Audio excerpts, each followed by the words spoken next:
기업 회생을 신청한 티몬과 위메프에 대해서 법원이 이번 주 안에 두 대표를 불러서 신문하기로 했습니다. 검찰과 경찰은 구영배 큐텐 대표 등 경영진을 출국 금지 조치하고 전방위 수사에 들어갔습니다. 취재기자 연결돼 있습니다. 홍민기 기자. 네, 홍민기입니다. 네, 회생 신청이 받아들여질지 관심인데 법원이 이번 주 안에 신문 절차를 한다는 거죠? 네, 그렇습니다. 법원은 어제 티몬과 위메프가 각각 낸 기업 회생 신청을 접수하고 회생이 필요한지 판단하고 있는데요.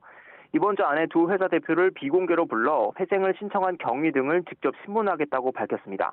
지금까지는 두 대표가 출석할 가능성이 커 보입니다.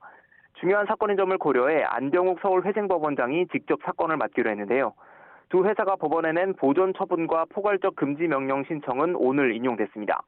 이에 따라 회생이 개시되기 전까지 티몬과 위메프의 자산 처분권은 관리인에게 넘어가게 되고 두 회사가 법원 허가 없이 자산을 처분하거나 채무를 변제하는 행위가 금지됩니다.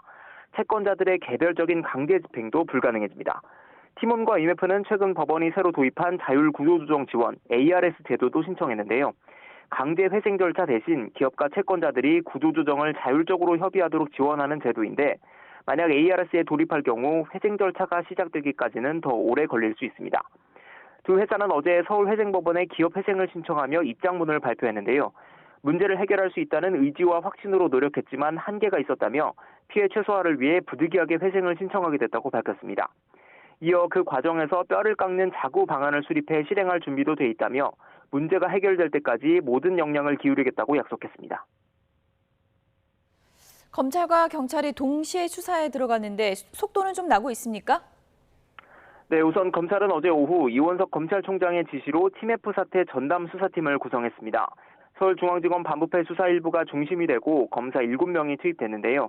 통상 고소 고발을 담당하는 형사부나 기업 관련 수사를 맡는 공정거래조사부가 아닌 대형 부패 범죄를 수사하는 반부패 수사부가 키를 잡으면서 이번 사태 책임자들에 대한 강도 높은 수사가 이어질 걸로 보입니다. 이원석 검찰총장은 신속하고 철저한 수사로 소비자와 판매자들의 피해를 최소화하라고 당부했는데요. 검찰은 어제부터 내부적으로 관련 법리 검토에 들어갔지만 티몬과 위메프의 자구 노력을 지켜보고 있었던 것으로 알려졌습니다. 하지만 이들 기업이 결국 법원에 회생을 신청하자 더는 자구책을 기대할 수 없다며 수사에 돌입한 것으로 전해졌습니다. 검찰 수사는 경찰이 사건을 송치하기 전에도 다른 갈래로 이루어질 것으로 보이는데 수사팀도 현재까지는 구체적인 수사 범위를 논의하고 있는 것으로 알려졌습니다. 경찰은 이미 피해자들의 고소 고발을 접수해 본격적인 수사에 착수한 상태입니다. 어제 미정산 피해자들은 구영배 큐텐 대표와 류하연 위메프 대표, 유광진 티몬 대표 등 5명을 횡령과 배임 혐의로 서울 강남경찰서에 고소했는데요. 경찰은 우선 고소에 참여한 사람들부터 불러 사안을 파악할 예정인데 대형 사건인 데다 피해자가 많은 만큼 서울경찰청 금융범죄수사대로 사건을 넘길 가능성도 있습니다. 구 대표와 티몬 위메프 대표, 목주영 큐텐코리아 대표 등 4명은 수사 시작과 함께 출국 금지됐습니다. 지금까지 서울중앙지검에서 YTN 홍민기입니다.